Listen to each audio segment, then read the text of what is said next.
Hi everybody, welcome to my messy workshop that's in my basement. We're going to be doing a quick unboxing and setup of this Sunlu T3 3D printer, which right now, August 2022, is a relatively new printer. A lot of people haven't had this delivered and a lot of people haven't even bought this. This is my first video, so it's going to be maybe not so great, but at least I hope it's going to be informative. I'm no 3D like crazy pro, but you know, it's more than just a hobby for me. I've got a lot of these printers. I actually got a Ender V2, should be great to compare this Sunlu with. I got a Geetek 3-in-1. I got this really nice new rat rig here, which can print at 250 millimeters per second. Which is actually what caught my eye for the advertising for this. They first advertised is that this can go 250 millimeters per second, which is kind of crazy because you wouldn't expect it to have the flow rate to be able to do that. Nevertheless, let's take a look at some of the claims and specs of this printer. Okay, so here we are at the Sunlu's official website for the T3, but before I continue, I'll just let you know that, this is probably going to be a pretty long and exhausting, obnoxious, and error-prone video, so I'll post some links at the bottom so you can skip to any parts you want. And also, if you want to encourage me to make more videos, just hit the like. I'm not going to ask you to subscribe, not at least until I have at least 2 videos. Okay, so on to looking at more details for the T3. Okay, so the main advertising point here is, of course, it says it can print as much as 250 millimeters per second, and quietly it says, we'll see if that's the case. There is a self-developed clog detection. I did reach out to Sunlu to ask how this works exactly, just in case I need to troubleshoot it. It says it will pause the print and returns to a standby. This it could cause some problems, but we'll see. It's silent, 45 decibels. We'll also see if that's the case. If it's anywhere near that, or 50 decibels, that's usually good enough. Auto leveling, thanks to FBL Touch, that's fantastic. The Ender V2 doesn't have that. Resume printing after power loss, great. Metal gear extruder, pretty standard. X and Y belt adjusts. That's nice and useful.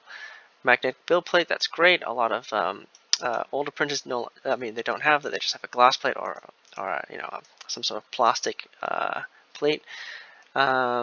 Easy to assemble, just 3 simple steps to assemble. That's great. Small body, okay. It says here build plate 220 by 220 by 250. I believe it is actually larger than this. It matches the Ender.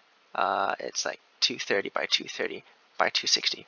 So that's good. Standard printing temperature here of up to 260 degrees C, bed temperature of 100 degrees C. Single nozzle, yeah, all standard stuff. Yeah, and so that's it. And on to the rest of the video. Okay, hopefully this is a good enough view for this unboxing. It's about the same size as the, I believe the Ender V2 that I got. Same weight, pretty much, 10 kilograms. Let's see how the packaging compares. It's nice, thick, robust foam, as you know, that they do come like this because they ship it, a lot of these from China, so they've got to be able to endure the shipping process. So it's a little loose, but hey, everything so far looks good. Let me just make sure. Yeah, okay. My camera is picking up everything. This is the power cable. Just one side. Power cable. Oh, spool holder. Some large zip ties. I'm not sure what that's for yet.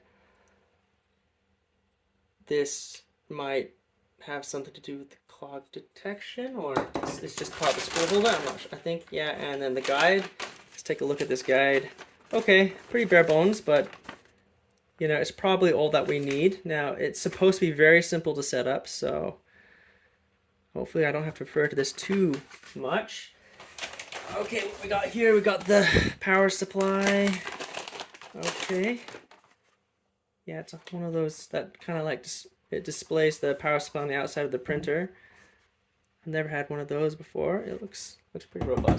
Is it meanwhile? No, I'm not sure what type of. Hopefully, it's a quiet and reliable PSU. That's all we really care about.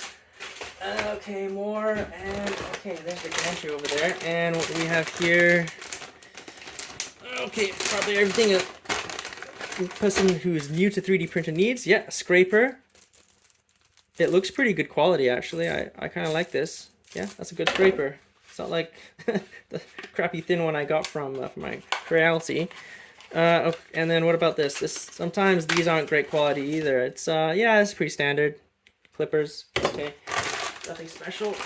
And of course, USB cable. So we connect Octoprint later.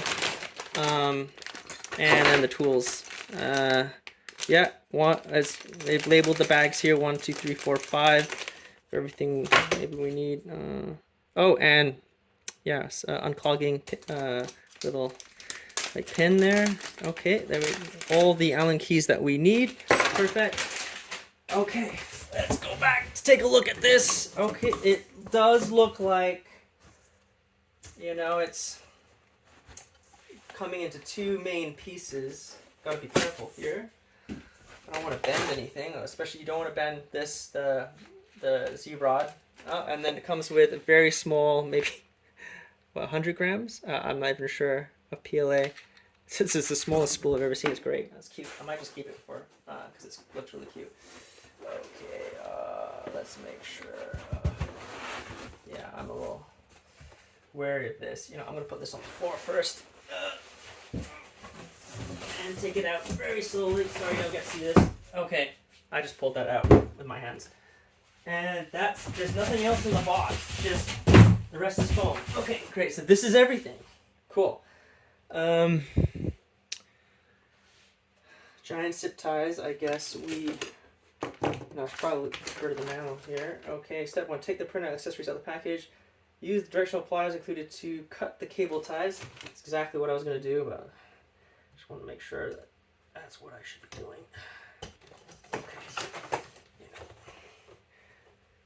it usually does take a while to set, these type of printers up correctly, like say the ender, because you want everything to be, perfectly lined. But hey, this one already has, as you can see, the gantry.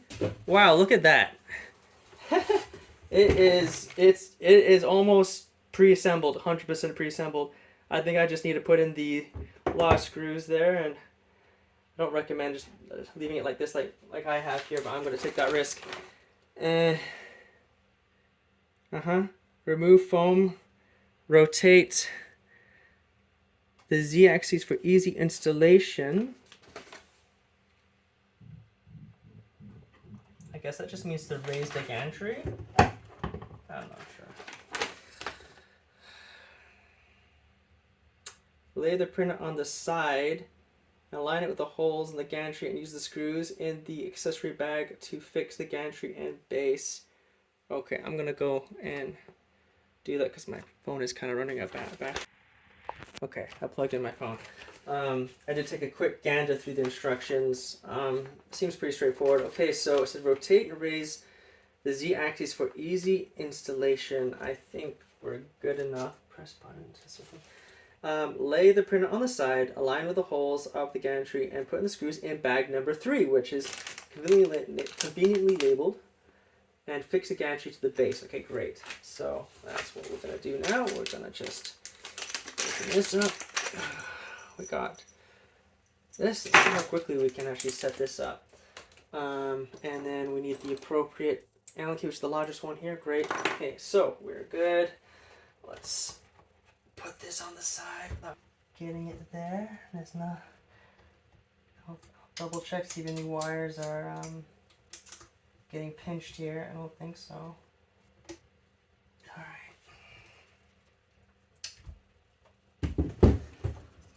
Okay, back to this side.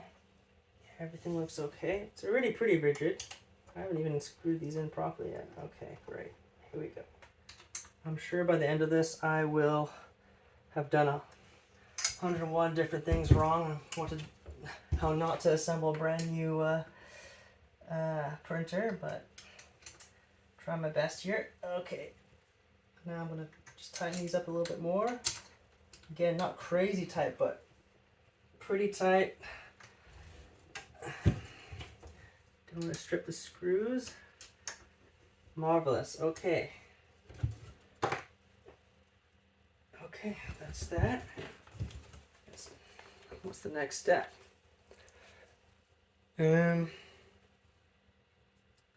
First, step 5 to fix the other gantry side, which I already did. Great. Hey, there is a message down here. Please make sure cables will not be pressed against the screws during assembly. Yeah, okay. Yeah, that's what I was worried about. It looks like it's fine. Okay. Place the power supply on the left side of the printer aligned with the mounting holes on the gantry. Okay. Use screws in bag 2 to fix the power supply. Okay, here we go. Bag 2. Probably, is it the slightly smaller? No, the medium-sized Allen key. Place on the left side. There's a nice thick cable. It's, you see? Oh, it says on the left side of the printer. Left side of the printer along the mounting. Well, I guess if it's facing this way on the left side. Left side, if it's facing that way. Okay, yeah, alright. There is a little slot right here. Can we see it? Yeah, there's a little slot right there. Okay. Where this is going to connect. And how do I mount this? It mounts through the front. Okay, great.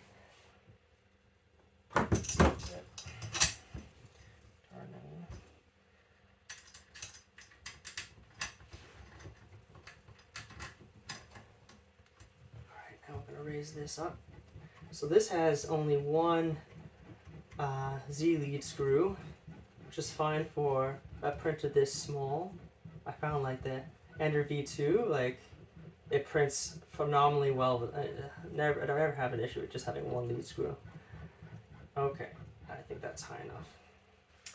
And now we can put in the next one. So far, 2 main steps to this. Okay. Tight. Alright. You know, I really take a look at this printer later. I'm just like going ahead and putting it together. I'm not appreciating the design and the look. That'll come later. Okay, that's nicely put together. There's not too much give here. Alright. Alright. We'll just see how quickly we can do this. Okay, connect the printer power supply. Yeah. Okay, assemble the filament holder and filament leveler. Okay. Hopefully this is. Hopefully I'm smart enough to figure this out.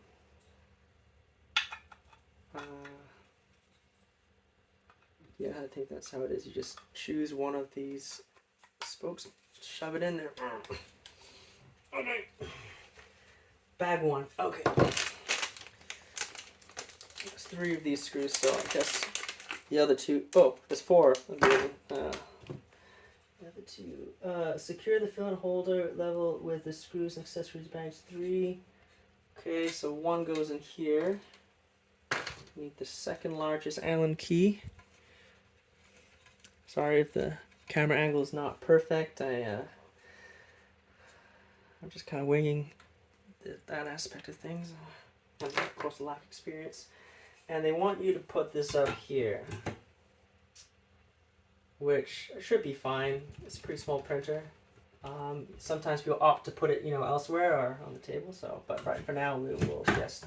Oh yeah, ooh, nice. It slots on quite nicely. There's a hole right here to align with. Come on. Make it easy for me. Is there holes up there? No, there's holes up here. I'm going to start with those.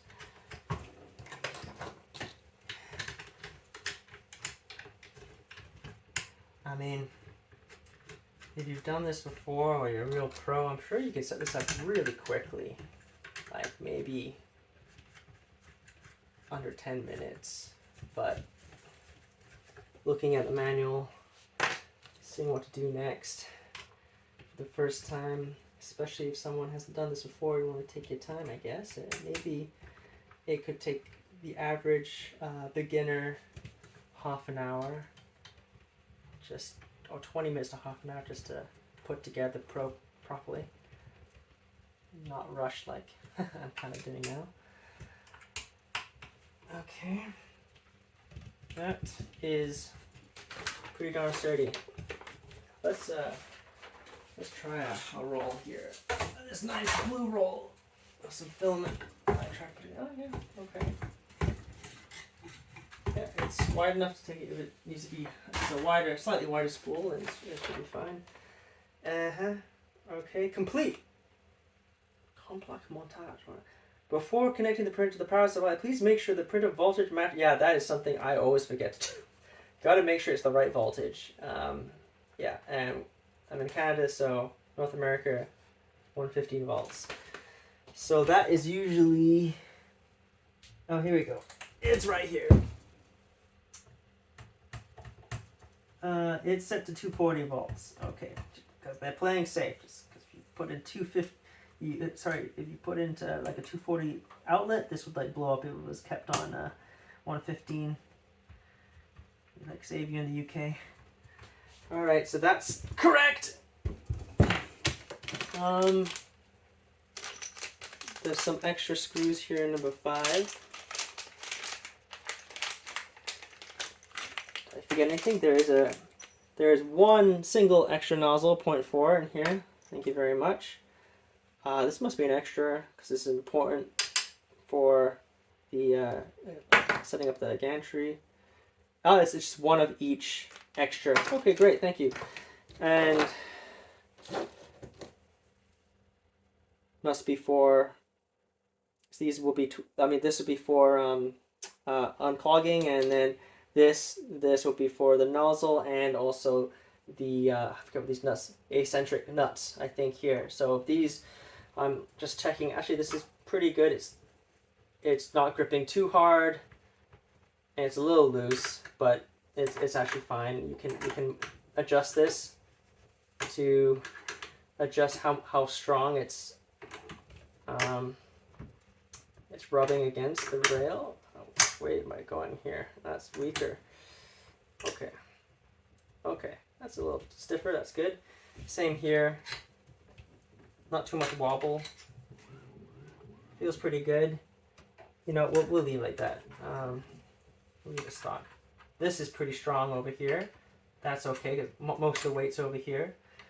Press the button to insert filament. That's interesting. Okay. Let's see if we can see that. Let's press the button to insert filament. What do you mean, press the button?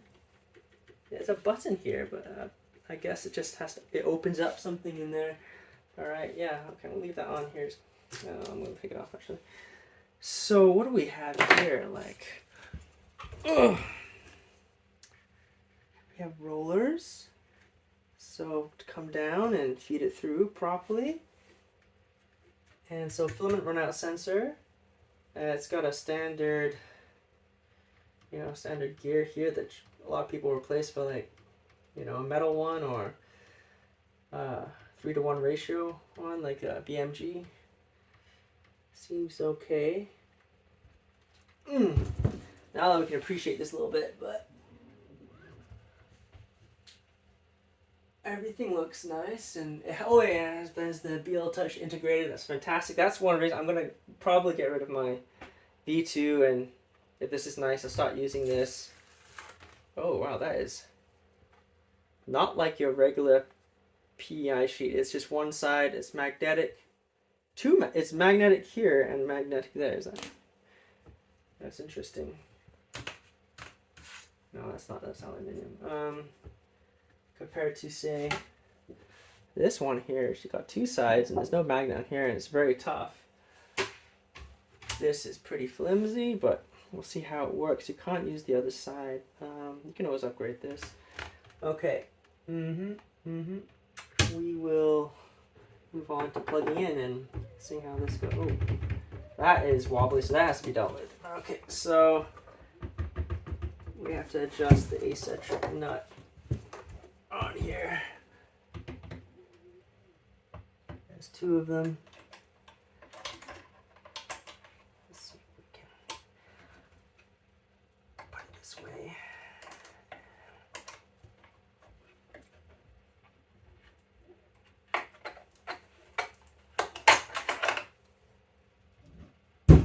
You know what?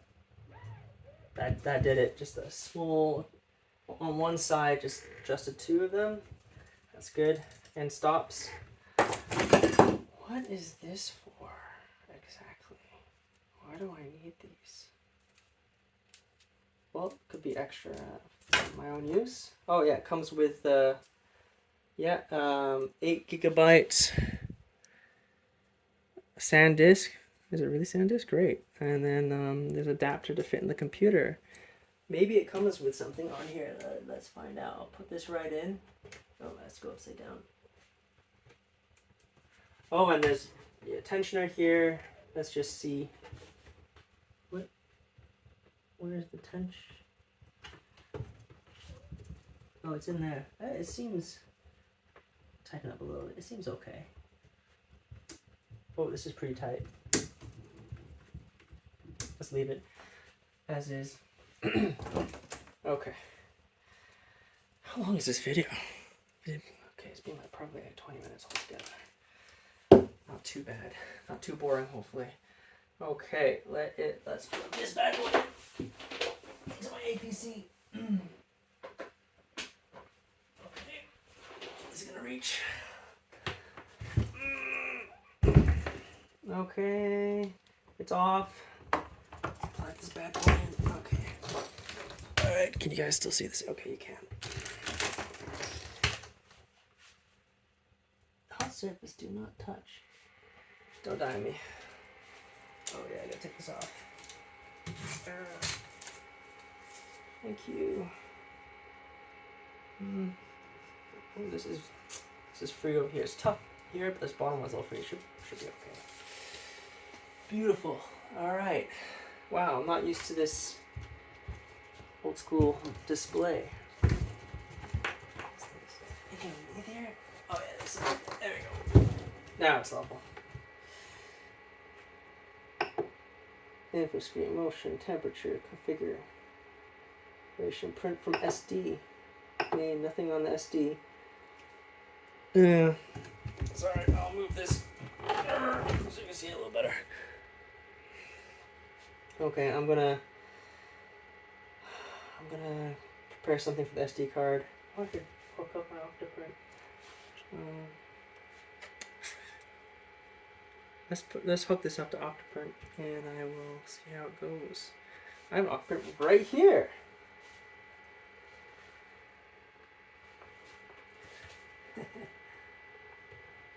Okay, I can just hook in my Octoprint from my other printer, and I'm gonna cure up some file and then try immediately printing. Where is the Z stop on this thing? There's no Z stop. It's just gonna use the BL Touch, I think.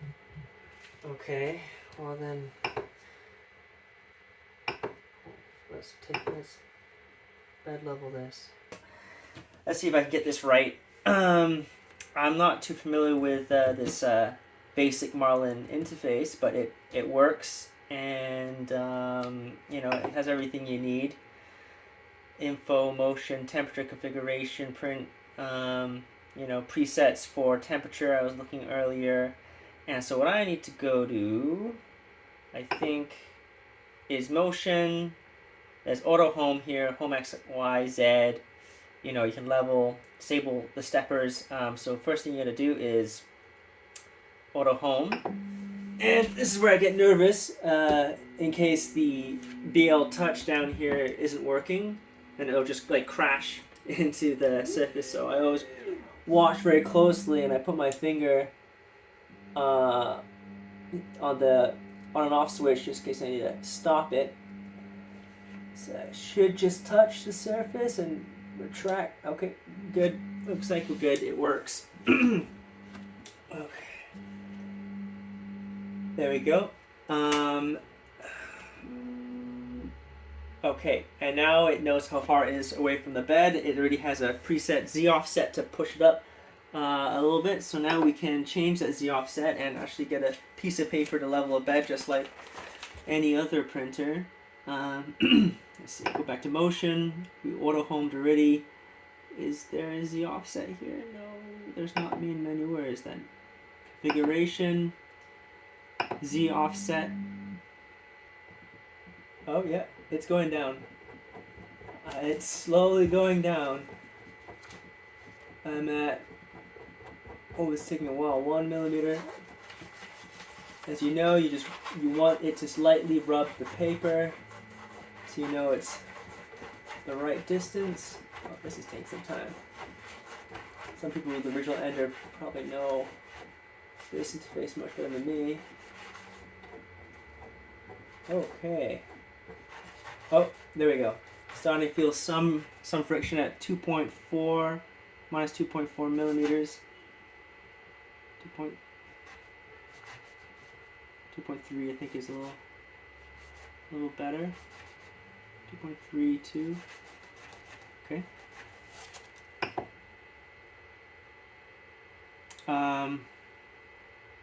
So that's the Z offset. Z manual level.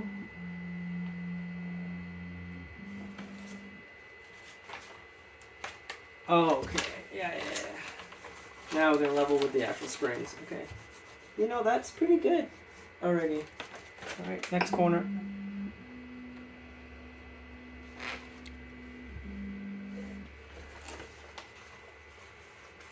Okay, that's a little loose. I like how they have two of these things. Oh, okay. That's just one.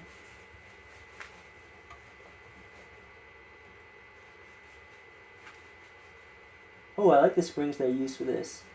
They're not the cheap springs that the ender comes with that you have to replace. They're the tough ones, so you won't have to adjust this very often. Alright, next corner.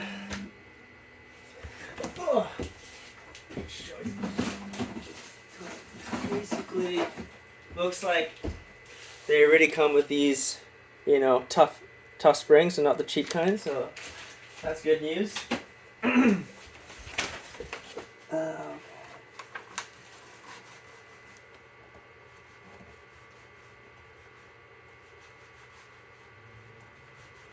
Great, last corner.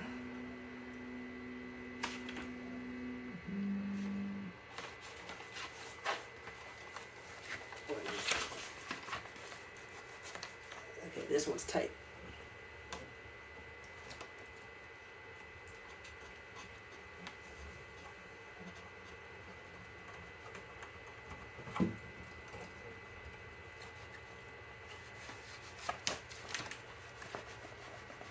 I feel like there's two knobs to twist here. One's like more sensitive than the other. That's interesting. Maybe I could be wrong. There are literally two knobs here you can twist, and they rotate separate from one another. So that'd be interesting. One's like a finer knob, and one's like a knob for faster movement of the Z.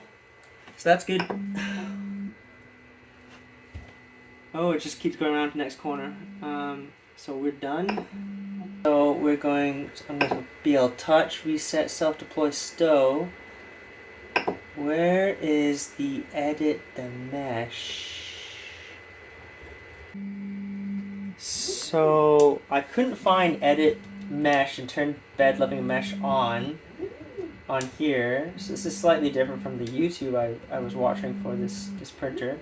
Instead, I went to motion, level, which is where I was when I manually leveled the bed, and then I just hit auxiliary level, not knowing what it was, and I haven't seen that before, and it seems to be doing the bed level mesh.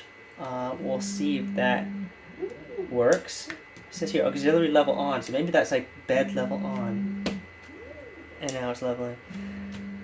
Regardless, I will use my Ender V2 profile and just do an XYZ cube and set it by Octoprint hopefully. And if that if that doesn't work, then I'll just use the SD card. But Octoprint, it should work. That's what this is for. So until it's heated up, I'm just gonna stop this video. Okay, so I was able to connect Octoprint to this, but I got a warning saying that I guess the firmware is not configured to allow for Octoprint to communicate like cancels, or if there's a filament runout command or some basic functionality, but you can still just print regularly. So that's fine. That is a little annoying though. That means that you have to recompile the firmware and reload and update it so it can. But anyway, we're preheating the printer. It seems to be heating up actually pretty quickly. Within like a minute, it's already at a bed of 60 degrees. Wow, that's pretty fast actually. And the hot end is heating up at a regular speed. The bed is pretty fast. Pretty impressed with that. So you have to press a button in the back at the back here to let the filament feed through. Here it is. And now I'm gonna. This must be the filament runout sensor and the clog detection. Okay.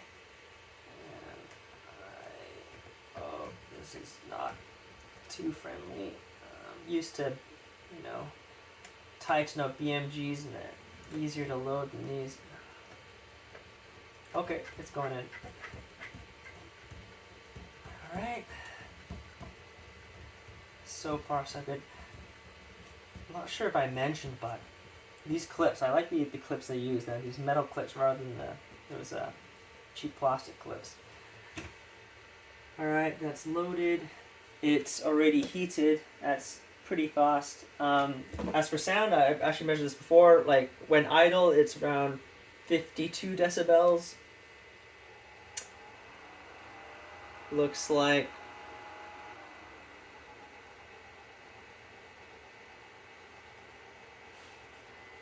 yeah, about 56 from over there. When I come away from the printer, it's gonna be yeah, around 52, but maybe that'll change once it's printing. So that's ready to go. I'm going to issue the print command.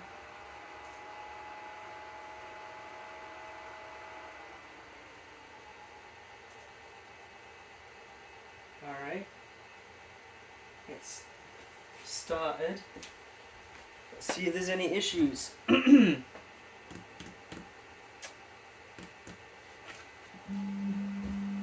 Okay.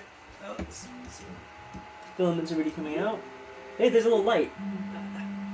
I thought that was coming from the BL Touch. It's not. It has its own LED light in the front. That's always nice. Nice bonus.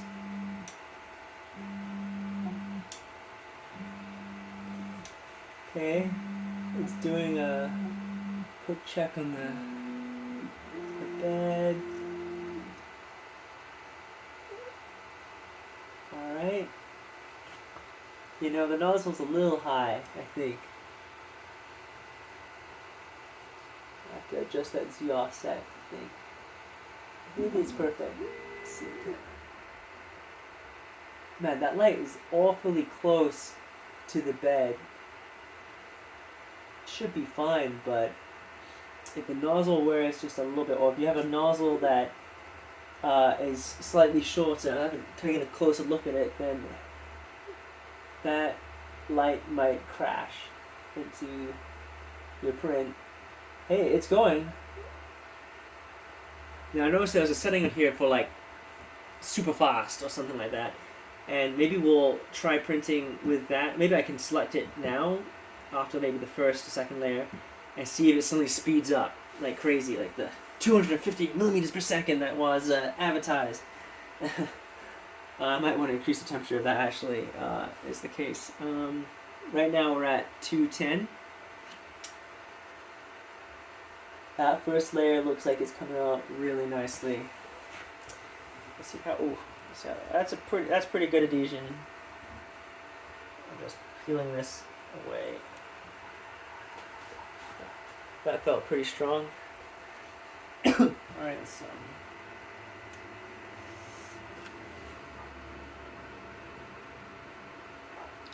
about 58. That's really good, but you know the main fan is not on yet because it's. I think it will activate on the second or third layer. This nice little tray thing here. I can't remember from my last video, like if I mentioned about that. But one problem with this tray, it's open. If you have something in there, it might catch on here by accident. Though I do find the Ender's tray a little annoying, but this is like, I don't know, if it's something small like Allen keys, it should be fine. And as long as you don't put too much stuff in here, it should be fine. Just be wary of that. Something could kick up. Yeah, both fans are on, and it's below 60 decibels. So it's a pretty quiet printer. That's great. I'll have like my Ender next to this so we can compare later the two a little bit. In fact, maybe I can do that now. Alright, and here we go. Here is the Ender V2 side by side.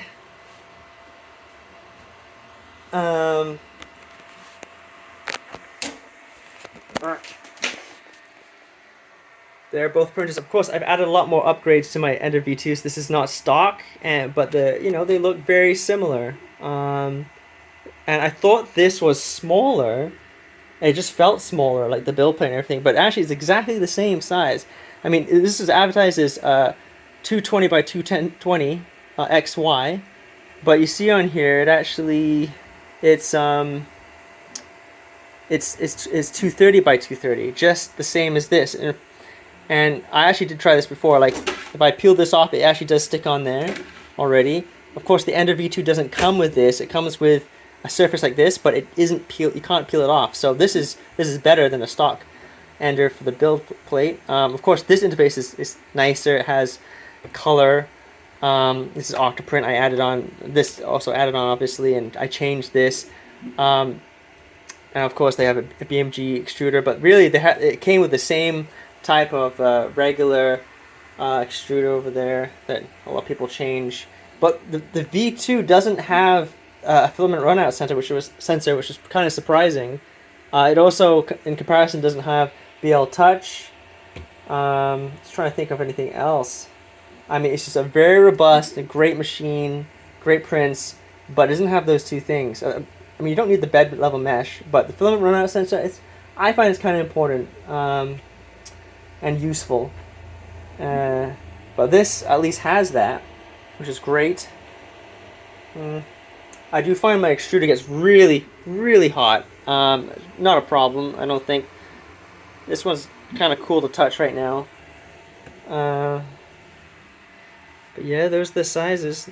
The Z-axes should be exactly the same, 260 millimeters. Of course, these knobs are nicer. I would say overall, but it's not a huge difference. It's not like really small knobs that are hard to twist, like say like this on my A30T, A30T G-Tech. What else? They both have rubber bottoms. Spool holders were both basically the same. The tensioners, right? I would say, overall the tensioners are nicer on the Ender V2, but it's not a huge difference. It basically perform the same function. What else is there to mention? Yeah. I mean, some of these underneath the power supply vent is blocked. Like, they didn't put the vent in, so it gets kind of loud. So I actually think that I think this is quieter than the Ender V2. At least my one is. With my one anyway. This is fairly quiet. So let's try going with that like fast mode. Oh wait, there's a tune here, so we can change speed, bed, and speed, flow, Z offset. Maybe we can't do it. Print, pause, info, screen.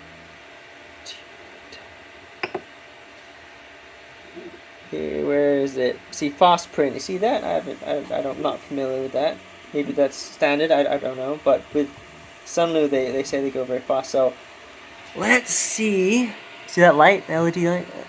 You know, the print looks like it's coming out super nice. Oh, sorry. Let's see if this does anything.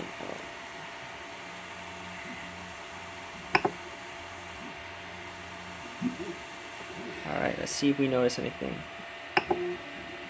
Oh. Oh. Okay, that is a lot faster. Wow. That is totally worth seeing. This is probably the most interesting part of this video, actually. That's very cool. Let's see if it works. I should turn up the temperature. Okay, temperature. Let's increase you to 220 because of this ridiculous speed here. Oh yeah, I can see the acceleration ripple lines appearing because of the speed. So I don't know what acceleration it is now, but it was 500. Maybe it's like 2K now. I don't know. It doesn't feel like 2K actually. Get what I just said. Hey, you know what? It doesn't seem to be failing. It is working. It's just the print quality's gone down. Oh, and maybe some under extrusion too. I'll know better in a bit. Let's increase the temperature yet again to 220. Because of the speed, I'm gonna go to all the way to 230. I could do 225, but it won't burn at this speed, that's for sure. Maybe that will help. Cooling's on max, there's nothing you can do about that. Alright. So, maybe I'll just end it here and wait for this to finish. Okay, it just finished, and yeah, it finished much quicker after I turned on that setting, so it's pretty well stuck on. So let's see how easily it comes off with this. This is hot, so it has to cool down before it can come off, like, just pop off maybe, like with this one. But you see how flimsy this is compared to this? This is tough. This is a regular PEI quality double-sided sheet. Like I can use this on here. This already has a magnetic bed. The magnetic bed is actually thinner than what it comes with, so it doesn't stick super well. But of course, if I just put on the actual proper magnet that came with this, it would stick well. But yeah, you can see it's exactly the same size as the Ender V2. Choose build surface. So I'm not sure why they say it's 220 by 220. Maybe I'm mistaken what they're saying, but yeah, it says here 3.5 centimeters. Is that right? So I'm waiting for this to cool down. Let's put down. There's my ruler. Let's take a look. Oh, it is 23.5. Even better. And I guess that's what this one is too. Great. 23.5. Alright, let's cool down. Okay, it's not popping up. That's okay. Cool down. Alright, well, let's see. Okay, that came off quite nicely. Not super amazing, but that's because we increased the speed to whatever crazy level it was. It was at least double the speed. The speed I had in Cura was around 40 to 50. 40 outside, 50 inner wall. So the first part, if you can see, is pretty darn good, and you can see exactly where the quality goes down because I sped things up. Yeah, just look at that. That's good. That's very nice. Yeah, pretty square too. And keep coasting. This is what the surface came. That's what happens to the surface. But the surface, first layer, looks amazing. Thank you, BL Touch. And yeah, look at this. This under extrusion. Even though I put up the temperature to 220, then to 230, didn't make a difference. Why? Because this MK8, the flow rate, is, I can't remember what it is. It's like 12 millimeters cubed, something like that. Volcano is like 25. Dragon Hot End like 50. Rapido that I also have is 75, but of course they're always lower than they market it to be. Um, so that is one issue with printing very fast. That if the printer can print, really fast, that's fantastic. You'd have to make some modifications so that the flow rate can keep up. But as is, I think it's difficult to get a quality print. Even if you have low acceleration of it. Hey, it's slightly bowed. I don't know. So there is a couple. I'm gonna, if these videos could do well, maybe I'll do another video where I will try to and make sure this can actually hit 250 or even half that 150, or close to half that 150 millimeters per second, but to print well. Hopefully I don't have to change it's like a volcano, but there's some tricks we can do. Make it really hot. Make the nozzle like thinner, like 0.3. Or I think there was a video. I forget the guy. He put like nuts on there to make it like a volcano, so higher flow rate. Maybe this gear, the gear here is not 3-to-1 ratio gear. Maybe this is okay, but I suspect it would be better just with a BMG to go that speed. But maybe we don't need to do that. The main thing is the flow. That might inhibit its printing well at high speeds. But there you have it. I'm trying to think if there's anything else to talk about this printer. Yeah, for those who think of picking up, would I recommend it? Yeah, I definitely recommend this. Like, the price point is great. The features are great because it has filament runout sensor. It has auto bed leveling. It has this magnetic sheet. You don't get that with the Ender V2. Ender V2 is very reliable. I can't say for reliability on this, but right now it looks really good just because of all these extra features you get at the price.